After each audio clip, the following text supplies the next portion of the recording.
ఆంధ్రకేసరి టంగుటూరి ప్రకాశం పంతులు జయంతి సందర్భంగా ఆయన జీవిత విశేషాలను తెలుసుకుందాం.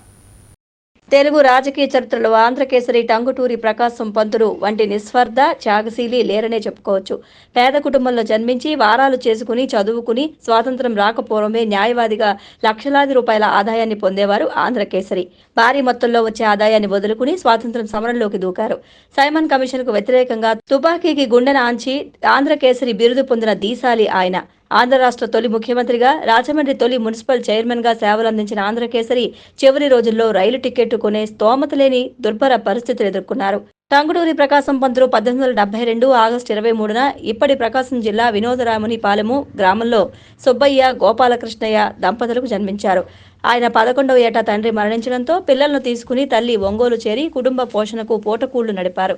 తల్లి సంపాదన చాలక ప్రకాశం ధనికుల ఇళ్లలో వారాలకు కుదిరి ప్రాథమిక విద్యను పూర్తి చేశారు. పిన్న వయసులోనే ప్రకాశం నాటకాలు వేసేవారు. తెల్లగా, అందంగా ఉండడంతో ఆడ, మగ 2 వేషాలు కూడా వేసేవారు. క్రికెట్ చాలా చక్కగా ఆడేవారు. సావాస దోషాలు, నాటకాల వ్యాపకం వల్ల ప్రకాశానికి మెట్రిక్ ఉత్తీర్ణుడవడం కష్టమైంది.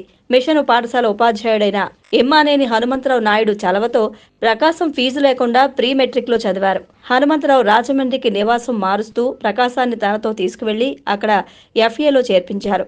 తర్వాత మద్రాసుకు పంపించి న్యాయశాస్త్రం చదివించారు. ప్రకాశం 1890లో తన అక్క కూతురైన హనుమాయమ్మను పెళ్లి చేసుకున్నారు. ఆ తర్వాత కొద్ది కాలం పాటు ఒంగోలులో న్యాయవాద వృత్తి చేసి 1894లో మళ్లీ రాజమండ్రి చేరారు. వృత్తిలో బాగా పేరు, పుష్కలంగా సంపద సంపాదించారు. తన 35వ ఏట రాజమండ్రి పురపాలక సంఘానికి తొలి అధ్యక్షుడయ్యారు.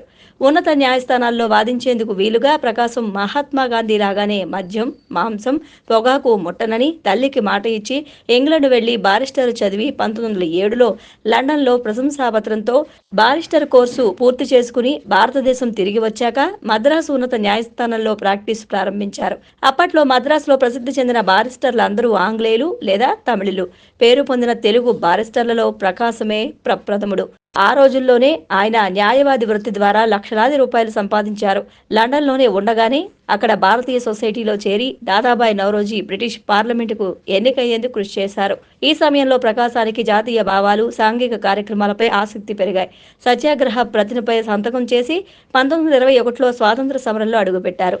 అప్పటికి సంపాదించిన యావదాస్తిని దేశ సేవకే ఖర్చు చేసిన నిస్వార్థ నాయకుడు టంగుటూరి. 1921 డిసెంబర్లో జరిగిన అహ్మదాబాద్ సదస్సులో కాంగ్రెస్ పార్టీ ప్రధాన కార్యదర్శిగా ఎన్నికయ్యారు.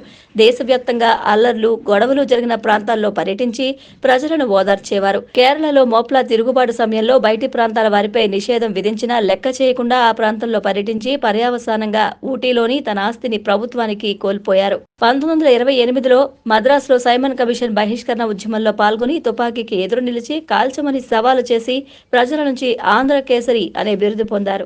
నాటి ప్రధాని జవహర్లాల్ నెహ్రూ హెచ్చరికలను సైతం లెక్క చేయకుండా తెలంగాణలో నిజాం సహాయ సహకారాలతో సామాన్య ప్రజలను భయభ్రాంతులకు గురిచేస్తున్న రజాకార్ల నాయకుడు కాసిం రిజ్వీని కలిసి హెచ్చరిక చేసిన గొప్ప సాహసవంతుడు ప్రకాశం పంతులు.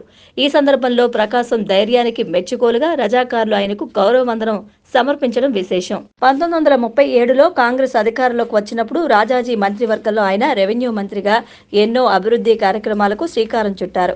1946లో మద్రాసు రాష్ట్రానికి ముఖ్యమంత్రిగా ఎన్నికై 13 నెలల పాటు ఆ పదవిలో కొనసాగారు.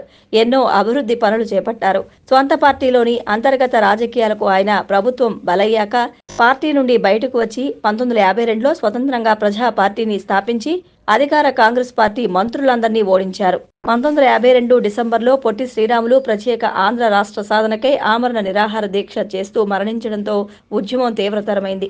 ఉద్యమ ఫలితంగా 1953 అక్టోబర్ 1న ప్రత్యేక ఆంధ్ర రాష్ట్రం ఏర్పడినప్పుడు దానికి తొలి ముఖ్యమంత్రిగా ప్రకాశం నియమితులయ్యారు. రాష్ట్రావతరణ మొదటి వార్షికోత్సవాన 2000 మంది ఖైదీలకు క్షమాభిక్ష, తిరుపతిలో శ్రీ వెంకటేశ్వర విశ్వవిద్యాలయ స్థాపన, సేద్యపు నీటి ప్రాజెక్టుల నిర్మాణం, విజయవాడ వద్ద కృష్ణానదిపై బ్యారేజీ నిర్మాణం ప్రకాశం హయాంలో జరిగినవే. ఆ తర్వాత ఆయన రాజకీయాల నుంచి విరమించుకున్నారు. అయినా రాష్ట్రవ్యాప్తంగా పర్యటించేవారు. అలా ఒంగోలులో పర్యటనలో వడదెబ్బకు గురై నీరసించి హైదరాబాద్లో ఆసుపత్రిలో చేరి చికిత్స పొందుతూ 1957 మే 20న ప్రకాశం పంతులు కన్నుమూశారు. నా జీవిత యాత్ర పేరిట 4 భాగాల పుస్తకంగా ఆయన జీవిత చరిత్ర విడుదలైంది. ఈ పుస్తకం హిందీలోకి కూడా అనువదించబడింది. టంగుటూరి ప్రకాశం పంతులు జాతికి చేసిన సేవలకు గుర్తుగా 1972 డిసెంబర్ 5న ఒంగోలు జిల్లా పేరును ప్రకాశం జిల్లాగా మార్చారు. ఆయన స్మారకార్థం అద్దంకిలో ప్రకాశం ప్రభుత్వ జూనియర్ కళాశాల, ఉన్నత పాఠశాల, ఆంధ్రకేసరి యోజన సమితి, రాజమండ్రిలో ఆంధ్రకేసరి యోజన సమితి, ఆంధ్రకేసరి శత జయంత్యుత్సవ జూనియర్ కళాశాలను ఏర్పాటు చేశారు. ప్రకాశం పంతులు గౌరవార్థం 1972 అక్టోబర్ 16లో ఒక ప్రత్యేక తపాలా బిళ్ల విడుదల చేశారు. రాజమహేంద్రవరం, కర్నూలు నగరాల్లో ప్రకాశం నగర్లను ఏర్పాటు చేశారు. రాజమహేంద్రవరంలో ఆయన పేరిట ప్రకాశం రౌండ్ పార్క్ ను ఏర్పాటు చేశారు. విజయవాడ, సత్యనారాయణపురంలో ఆంధ్రకేసరి టంగుటూరి ప్రకాశం పంతులు ఉన్నత పాఠశాలను ప్రారంభించారు. ఆయన జీవిత చరిత్రను ఇతివృత్తంగా తీసుకుని విజయ్ చందర్ ఆంధ్రకేసరి చిత్రాన్ని నిర్మించారు. ఆంధ్రకేసరి కన్ను మూసిన ప్రజల హృదయాల్లో ప్రకాశిస్తూనే ఉంటారు.